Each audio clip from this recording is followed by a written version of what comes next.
Hello friends, this video on metals and non-metals part 3 is brought to you by examfear.com. No more fear from exam. So now we are going to talk about the physical properties of metals. Now when I say physical properties, I am talking about the properties which are externally visible. So the first property of metals that we are going to talk about is the metallic luster. So what do we mean by luster? So we say that metals in their pure state have a luster. When I say luster, it means a shining surface. So if you look at metals in their pure form, so please remember this. So when they are not mixed with anything else, so in their pure form, they will always have a shiny surface, and this is a property which is exclusively present for metals.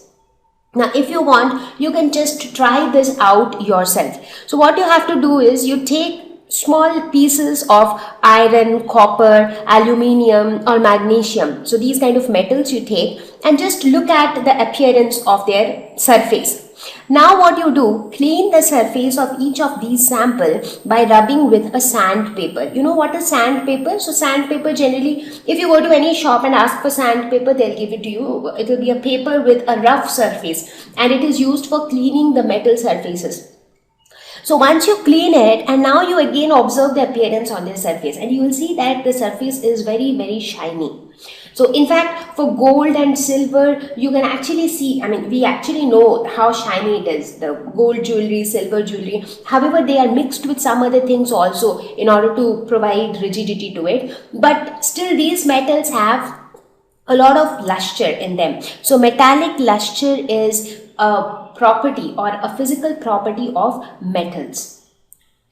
Next is hardness. Now metals generally are hard.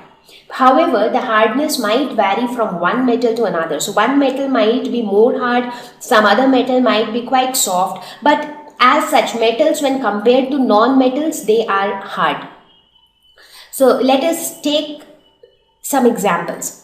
Now you will observe that there are metals like sodium. So if you consider metal like sodium, you will see that they are comparatively soft when compared to other metals like iron, copper, aluminium, magnesium. So if you look at these metals, they are hard compared to sodium, which is kind of soft. So what kind of activity you can do? Maybe you can take one of these metals and you just try to break the metal with the help of a knife. And what do you see? You will see that you are not able to do it because the metal is quite hard. But if you try the same experiment with a piece of sodium, in that case you will see that so you will be able to cut the piece of sodium, which shows that sodium is comparatively softer when compared to iron, copper, aluminium, magnesium, gold or silver.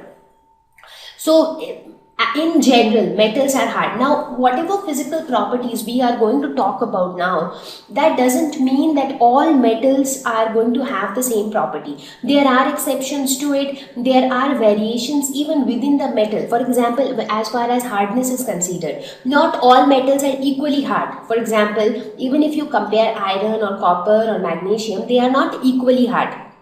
Some of them is harder than the other. So the hardness varies from one metal to another. Similarly, there might be certain exceptions where the metals are not hard, they are like kind of soft. For example, sodium. So that is the reason why substances are not classified as metals and non-metals based on their physical properties, because there are too many exceptions to it. There are a lot of variations in it. Therefore, the definition of metal and non-metal is somebody who has a tendency to lose electron will be classified as metals. The next property is malleability. So what is malleability? Now this is the property by which metals can be beaten into thin sheets. Now what do we mean by that? What do we mean by thin sheets? Now have you ever used aluminium foil for wrapping your food? Like when you pack your lunch box, have you seen that a thin foil is used for wrapping up the food? So what is that foil made up of? The foil is made up of aluminium. In fact, you would have seen these kind of boxes also. So how do you get such thin sheets out of hard metal like aluminium?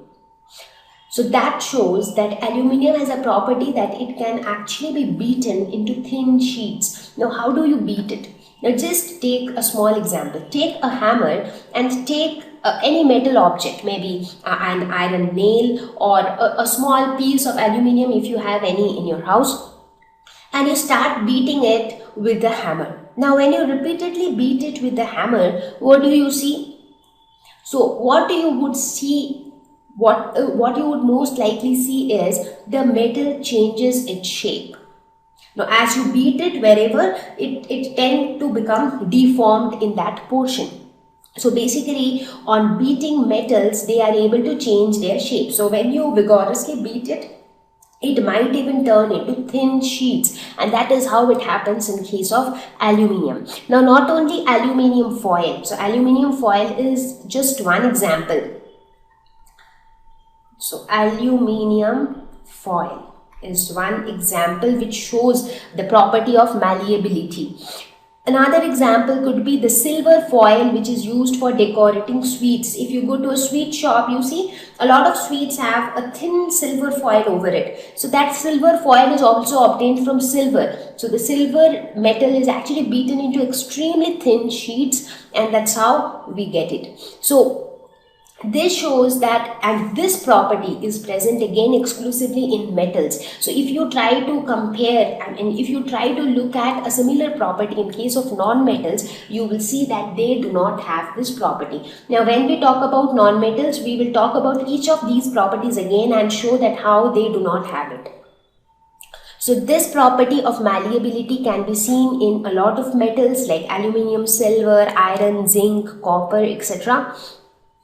However, gold and silver are the most malleable metals, and needless to say, that is why, because of this much of flexibility, they are used to design so many jewelry of different shapes and designs, right? So if you look at gold necklace or a bangle, so they all have different designs and they are all made up of gold. So that had been possible because gold can be manipulated into different type of shapes. So gold and silver are most malleable metals.